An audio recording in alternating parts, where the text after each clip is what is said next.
শুভ সকাল বন্ধুরা, কেমন আছো তোমরা সবাই? আশা করছি তোমরা সবাই খুব ভালো আছো আর আমরাও ভালো আছি। আমার আরও একটি নতুন ব্লগে তোমাদের সবাইকে অনেক স্বাগত জানাই। আজ হচ্ছে বুধবার আর এখন বাজে ঘড়ির কাঁটায় ওই সকাল 8:30 মতো। তবে চলো আজকের ব্লগটা এখান থেকেই শুরু করছি। আশা করি ব্লগটা তোমাদের ভালো লাগবে। এই যে ঘুম থেকে উঠতে আজকেও দেরি হয়ে গেছে। আর দেরি না, জানো তো, একটু ইচ্ছে করেই দেরি করে উঠি। তার কারণ ঘুম থেকে উঠে তো ওই সংসারের কাজ করতেই হবে, সে তুমি তাড়াতাড়ি ওঠো আর দেরি করে। হ্যাঁ, তবে দেরি করে উঠলে কাজগুলো কিন্তু ওই দেরি হয়ে যায়। আর যদি সকাল সকাল ঘুম থেকে উঠা যায় তাহলে কিন্তু কাজগুলো ঝটপট সেরে নেওয়া যায়। তো এখন সবারই ছুটি আছে, মানে হাজবেন্ড ছেলে দুটোর, তার জন্য ওই নিজেও একটু রেস্ট হয়ে যাচ্ছে। মানে যখন স্কুল থাকে তখন কিন্তু খুব তাড়াতাড়ি ঘুম থেকে উঠে এই যে সংসারের পিছনে ছুটতেই হয়।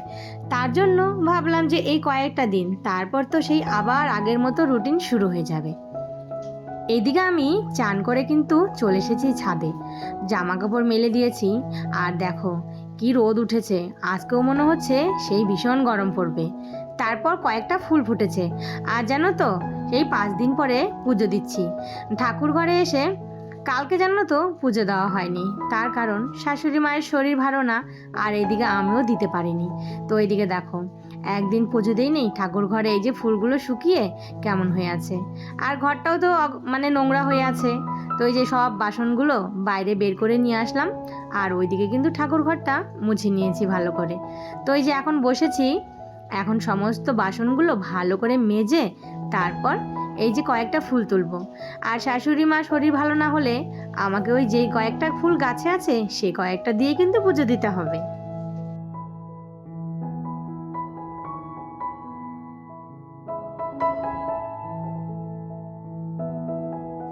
এই যে নীলকণ্ঠ গাছটাতে অনেক কয়েকটা ফুল ফুটেছে, কালকেও ফুটেছিল। তো কালকে তো আর পুজো দেওয়া হয়নি, গাছের ফুলগুলো এমনিতেই শুকিয়ে গেছে। আর এই ফুলটা কিন্তু দেখতে কিন্তু বেশ ভালো লাগে, জানো তো, আমাদের পাড়ার সবাই আসে এই ফুল নিতে। আর এই যে ফুলের না বীজ হয়েছিল, তো কয়েকটা বীজ রেখে দিয়েছিলাম, সেখান থেকে কয়েকটা চারা হয়েছে। আবার যখন ফুল ফুটবে তখন সেই গাছ থেকে কিন্তু আবার ভরে যাবে। কিন্তু সবাই ওই যে এসে শুধু বলে যে আমাকে একটা চারা দাও, কিন্তু এইদিকে তো আবার যখন গাছের থেকে বীজ হবে তখন কিন্তু আবার সেই চারা হবে। এইদিকে ফুল টুল তুলে চলে আসলাম ঠাকুর ঘরে। আর আজ দেখো এই যে 3 রকমের ফুল দিয়েই পুজো দিতে হবে। তো এই যে সাদা ফুল গাছে, নীলকণ্ঠ আর হচ্ছে জবা। ঘরের পুজো সেরে চলে আসলাম তুলসী তলাতে। তো আমি তো রোজ তুলসী মায়ের থানে জল ঢালি, আর এই তুলসী তলাতে জল দেওয়া নাকি ভালো। এইদিকে আমি পুজো দিচ্ছি, আর এইদিকে দেখো আরেকজনের দুষ্টুমি শুরু হয়ে গেছে। এই যে ঠাকুর ঘরে বারান্দায় উঠে এই যে আমার সামনে এসে দেখো খেলা করছে। এই যে সেই বিস্কুটটা আমার বড় ছেলে খেতে ভীষণ ভালোবাসে, 1 প্যাকেট বিস্কুট একদিনেই শেষ করে দিয়েছে। তো এই যে বিস্কুটটা কাল রাতে হাজবেন্ড নিয়ে এসেছে।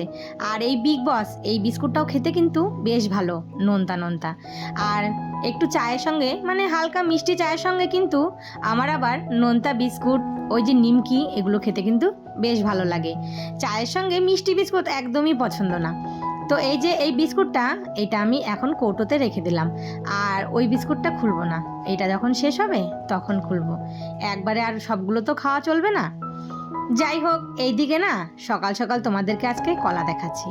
এটা হচ্ছে আমার দেওর দিয়ে গেছে, মানে আমাদের ওই দেওরের বাড়ির সামনে না কলার গাছ হয়েছে, সেখানেই কলা হয়েছিল, তো সেখান থেকে এনে দিয়ে গেছিলো। অনেক কয়দিন হয়ে গেছে, এত গরম পড়েছে, দেখো পুরো কলাটা পাকেইনি, ওই অল্প অল্প করে পাকছে। তো সকাল সকাল হাসবেন্ড আবার দেখো কতগুলো ঢেঁকি শাক নিয়ে এসেছে।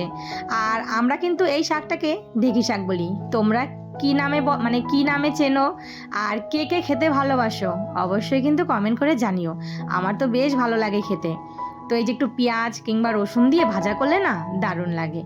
তো এই যে অর্ধেকটা রান্না করব, আর অর্ধেকটা আমি প্লাস্টিকে মুড়ে ফ্রিজে রেখে দিচ্ছি।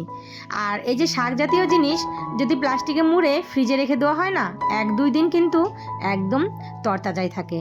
তো এসেছে যখন, এই যে মাছ টাছগুলো সমস্ত বের করে নিয়ে এখন জল দিয়ে রাখবো। আর জানো তো, ফ্রিজ থেকে মাছ বের করে এই যে জল দিয়ে না রাখলে সেটা তো রান্নাই করা যায় না। এটা তোমরা সবাই জানো, এটা আর বলে দেওয়ার মতো কিছুই নেই। মাছগুলো জল দিয়ে এখানে একটু ভেন্ডি সিদ্ধ বসালাম, তার কারণ এটা দিয়ে শাশুড়ি মা ভাত খাবে। আর ভাত হয়ে গেছে তো, তাই আর কিসে সেদ্ধ করব, তার জন্য প্রেশার কুকারে দিলাম। একটা সিটি দিয়ে নামিয়ে নিব, বাস হয়ে যাবে। আর এইদিকে মাছ রান্না করব। ওই যে কালকে ডাঁটা আর আলু কেটে রেখে দিয়েছিলাম, সেটা দিয়েই পাতলা ঝোল করব। এই গরমের মধ্যে হালকা পাতলা মশলা ছাড়া ঝোলই কিন্তু খেতে ভালো লাগে। আমার আবার ডাঁটার তরকারি কিন্তু ভীষণ প্রিয়। ওই আলু আর ডাঁটা দিয়ে ঝোল হয় না, তো সেই ঝোলটা খেতে কিন্তু খুব ভালো লাগে। তো এই যে এখানে দেখো মাছ ভাজা বসিয়ে দিয়েছি। আর এইদিকে মনে পড়লো যে এখনও মশলা করিনি। তারপর এই যে কয়েকটা লাল লঙ্কা, আর এখন ঘরে লঙ্কা এনে রেখে দিলেই লঙ্কাগুলো কিন্তু বেশ পেকে যায়। আর এই লাল লঙ্কা যদি তরকারিতে দেওয়া হয় তাহলে কিন্তু তরকারির কালারটাও খুব সুন্দর হয়, তাতে আর লঙ্কার গুঁড়ো ইউজ করতে হয় না। তো এদিকে পাটায় যে আমি লঙ্কাটা ভালো করে বেটে নিলাম, আর ওইদিকে আমার মাছ ভাজাটা হচ্ছে। ভাত হয়ে গেছে, সাথে কিন্তু ডালও হয়ে গেছে, আর মাছের তেল করেছি, আর একটু ঢেঁকি শাক ভাজি। রোজকার বলা কথা, তোমরা যারা এই পর্যন্ত ধৈর্য ধরে আমার ভিডিওটা দেখছো, তো প্লিজ একটা লাইক দিয়ে দিও। ভিডিওর কোনো অংশ যদি ভালো লেগে থাকে তাহলে একটা ছোট্ট কমেন্ট করে জানিও। আর আমার চ্যানেলে যদি তোমরা নতুন বন্ধুরা হয়ে থাকো তাহলে একটা সাবস্ক্রাইব করে আমার পাশে থেকো। আর যারা অলরেডি এই কাজটা করে দিয়েছো তাদেরকে অসংখ্য ধন্যবাদ।